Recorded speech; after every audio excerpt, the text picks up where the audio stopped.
everyone, it's Jeremy with BST Sportcards. So welcome to another episode of the BST Sportcards podcast. I'm Jeremy Byers. Today we're going to take a look at, and I've been hearing this a ton and a lot lately, and I've just seen people trying to sell, but we're going to look at the price difference between what we're seeing with PSA 10s, PSA 9s to 8s, and then comparatively to raw cards. Because there seemed to be a shift somewhere, and I don't know why. I don't know if it's people always wanting, PSA 10 or what, but it seemed like the raw price was shifting more towards the PSA 9 price of a card comparatively to PSA 8, which normally I think is what people associate with sort of a raw price, right? I think even Panini and stuff like that say, um, if there's damage or something to the card, as long as it's a PSA 8 or above.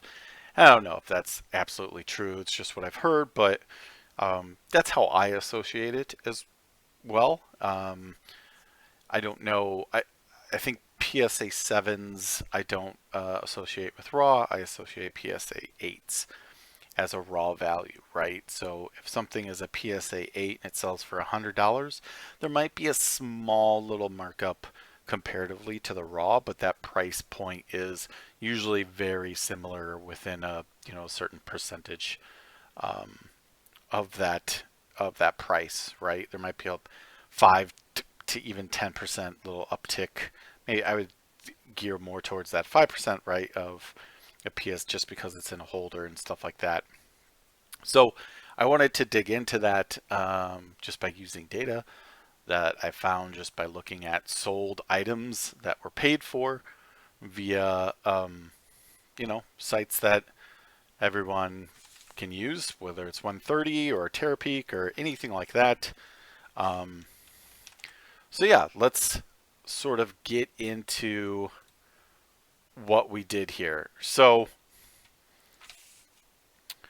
I looked at 4 cards and I looked at prices, and I didn't just take one price. I took 5 different sold prices and averaged them out to try to see. So the 4 cards we sort of looked at was a Luka Prism base, and I try to pick cards that I try to sort of do a mix here. This isn't going to be perfect, right? Because there's different cards that do different things and different buyers and what's hot, what's not at the time and stuff like that. So, but I did a Luka Prism base. I wanted to do something that was more relevant right now. So I did a Jason Tatum Silver Prism because they just, punched their ticket to the NBA Finals. So I wanted to see what those prices were going for recently. I looked into baseball with the Wander Franco Series 1 rookie card because there was some time there for people to start submitting those and getting them back. And then I looked at a Joe Burrow Prism rookie card too. So these are all sort of base, right?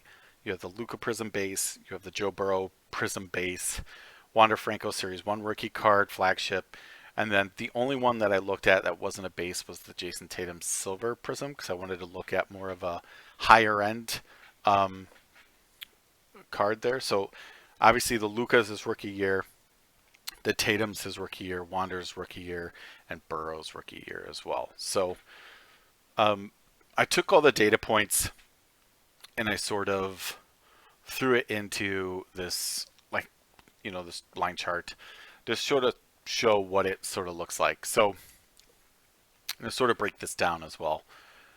So looking at a Luka Prism base, right? A PSA 10 right now on the last 5 sold average to about 367. So it's down quite a bit from what I've known because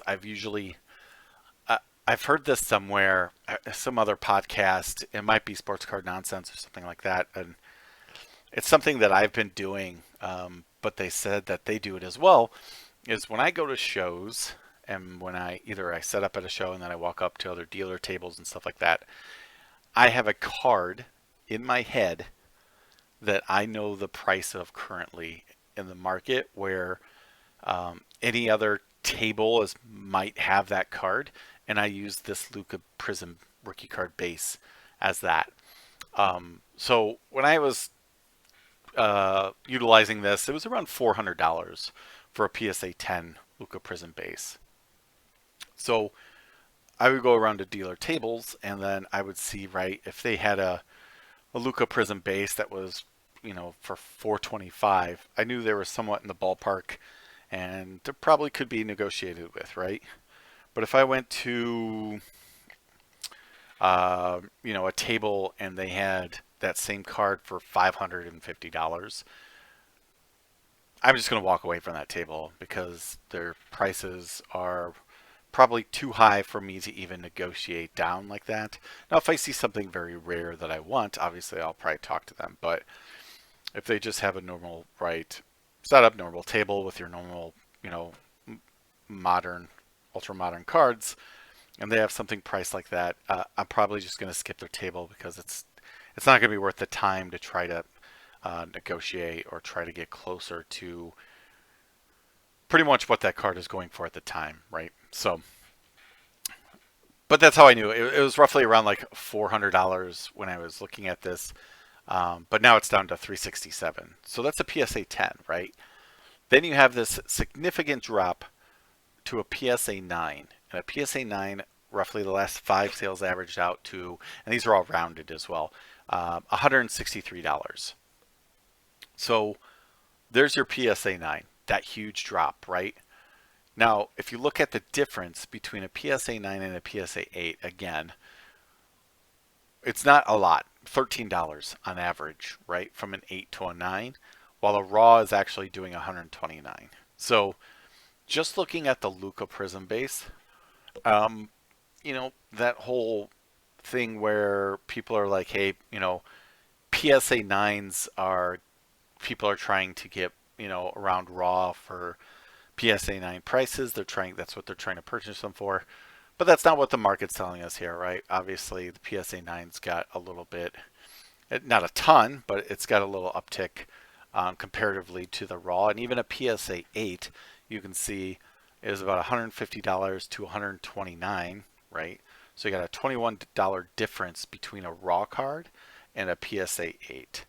So, and then you sort of look at, well, you have that raw. Is it going to be worth it to submit if it comes back a PSA 9? And right, you're only making whatever that is, right? $34 is what you're going to make, and it's going to cost you more than that to grade it. So you got to really, if you're taking that raw card and you're buying it for that 129, if you want to not be in the red, you got to make sure you can get that PSA 10.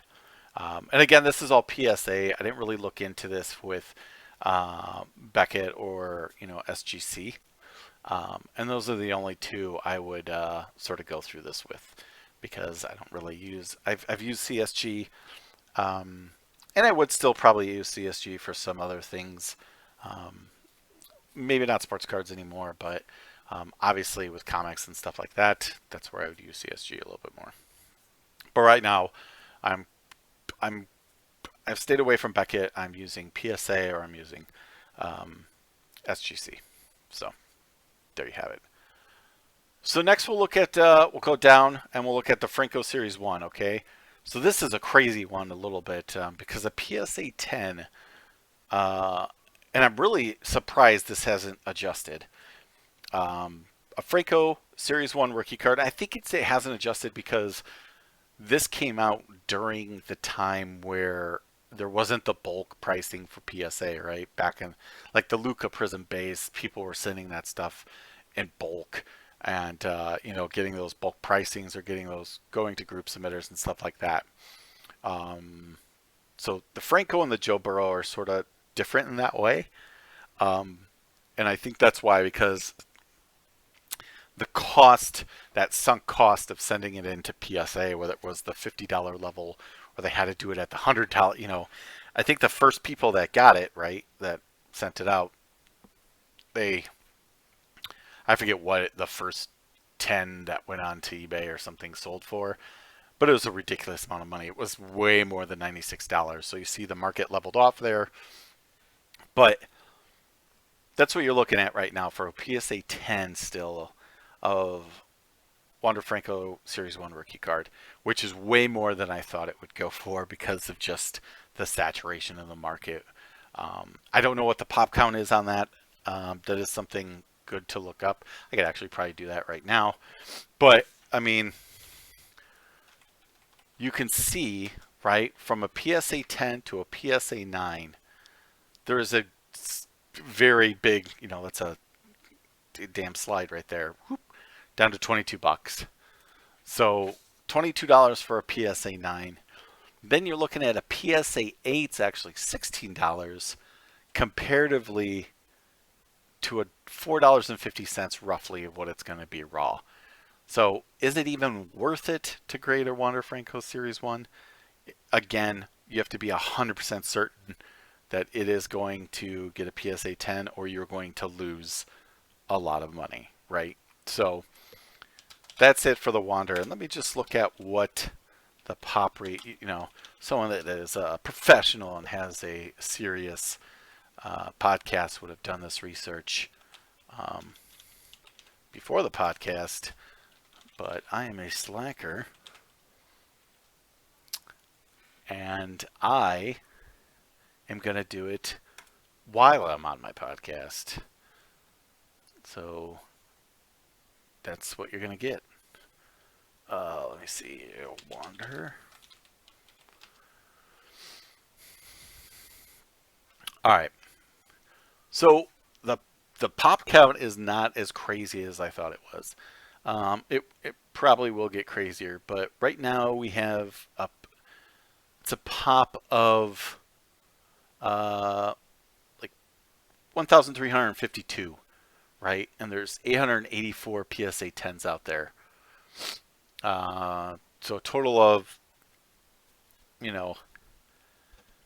2,411 different cards. The Platinum 101 got a PSA 10. So you got that. And I think I remember hearing about the guy that hit that and seeing that. So that's nice. But anyways, so there's where you have it, right? So there hasn't been a ton of those graded, but I think there's going to be a ton more that are going to keep going, plus all his other, I think it sort of moved on from 2022 Top Series 1. But that was just sort of staggering to me, like $4.50 raw. But man, if you don't get a PSA 10, you're not going to make anything. Now Tatum's is sort of a weird story too, looking at this Silver Prizzy rookie card. So a PSA 10 right now is going for $1,500, $1,550, right, for a PSA 10. Then you have again another huge drop to a PSA 9, which is $479. And then to an 8, which again, right, I associate sort of a PSA 8 around that raw price. That's $218. And then you look at raw, and the last 5 raw cards have sold for $390. So this again tells me I'm not going to make, if I have a raw card and I send it in and I think it's going to be somewhere between a 10 and a 9, that's a huge discrepancy, right? If this comes back a 9, I've put, $390 I've bought it for, and then $50 to grade possibly. Now this could all change, right? They go and somehow beat the Warriors and Tatum goes nuts and gets, finals MVP and stuff. This is going to all shift. But I don't know how big that shift's going to be, but you could see if you sent this off for $50, you're 440 into the hole for it. Comes back a 9. I mean, you're only making 39 bucks off, on average, getting that PSA 9. Now, if you send a raw at 390 and it comes back at 10, right? You've done pretty well. You've more than 300 times, 3x your money there. So this is like one of those things where like it just on paper And just looking at this, it's like, man, if I can now, I would never buy.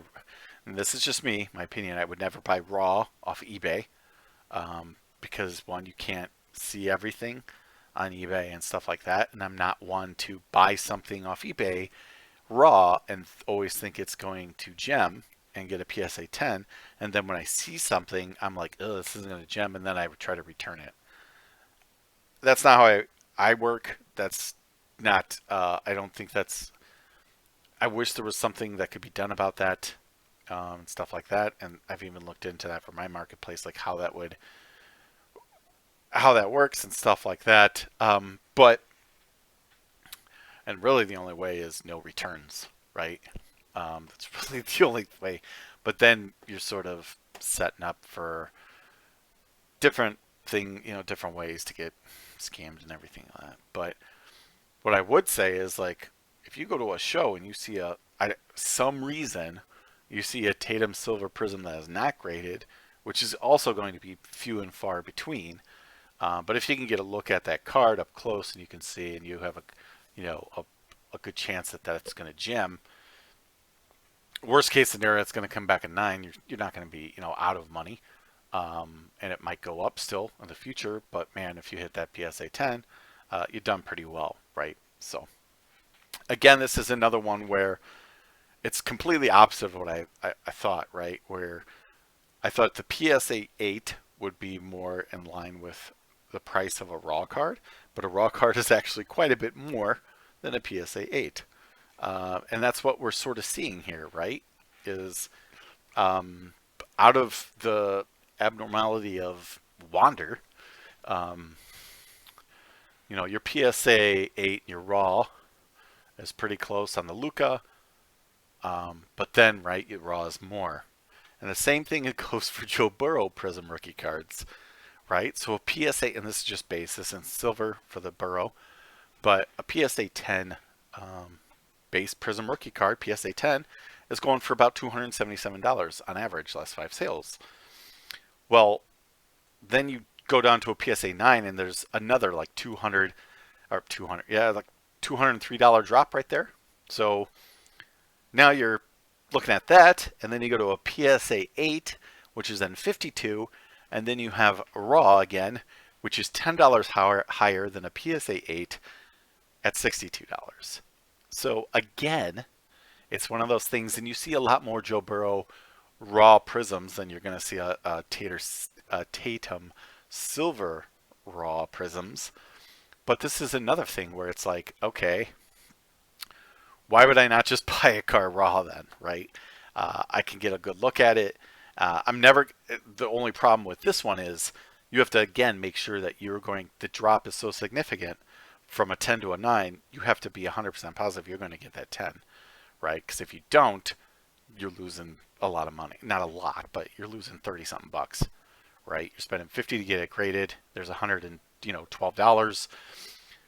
It's 74, right? So you're losing $28 there. Right then, you're down $28 in that card. So then you got to hope. At that point, you're going to hold it, right? You're going to hope Burrow has another good season and that price rises once the NFL season starts. So, but I just thought this was way interesting. So, what do you get out of this? You get that the market is insane and nothing makes sense, right? A PSA does not equal raw, but it can in some spots. But some the raw is going to be worth more than the PSA 8, and some it's going to be a lot less, right? It just depends on the card. It depends on who's hot, who's not. All these different things sort of go, and that's, I guess, what I'm trying to get at here is people devaluing PSA 9s. I think is going to be an opportunity for other people. I think everyone looks for that PSA 10, but I think the PSA 9 market is going to be strong as well, because of things like this, where that value and the market in general, right? Like, people are going to have the money to spend on a PSA 9. If I have that Luca Prism base, right? It's $163, and it goes up to 250 or something like that, right?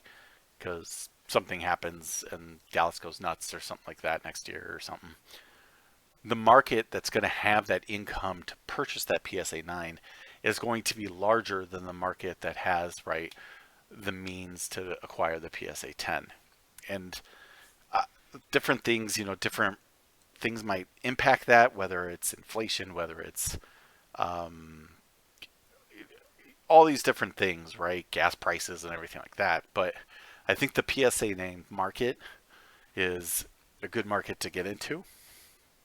Um, and I don't see anything wrong with that. I don't see anything wrong with some of the biggest cards I've seen, right? Have been like Beckett, a 9 or something like that, whether it's a Kobe or something, one of those precious metal gems, right? You don't see tens of those very often. So the 9s are ridiculous and stuff like that. But I think just from an aspect of general hobby wise, as in, right, basketball, baseball, football, um, I think that PSA 9 level, with how close it is to PSA 8s and even Raws, right? If you look at these, right, if you can have a Wander Franco Series 1 rookie card and there's a PSA 8 for $16 or a PSA 9 for 22, I'm going to probably spend, the extra $6 to get a PSA 9, right?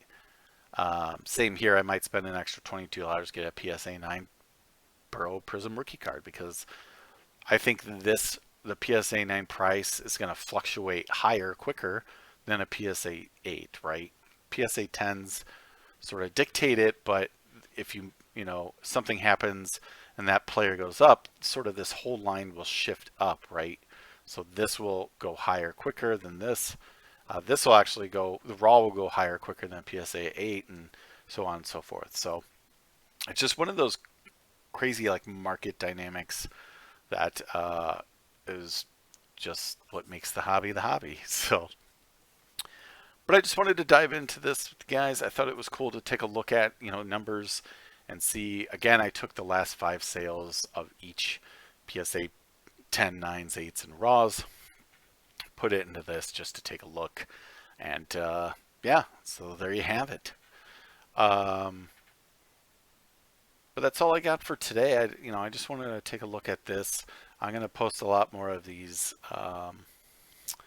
Just taking a look at, I love stats and stuff like that. So obviously, and data. Take a lot more deeper dives into stuff like this in the future. But yeah, Nationals coming up. Starting to get ready for that. A couple months, right? 2 months out, less than 2 months out. So I'm starting to sort of get equipped there so I can go there and make the deals and the moves that I want to make. But until then, hopefully you guys had a great long weekend. Hopefully your Memorial Day was good with your family, while also observing the men and women who, sacrificed everything for us to be where we are and have our freedoms. So appreciate you all. Hopefully you guys have a good rest of the week, and I'll be talking to you soon. Thanks all.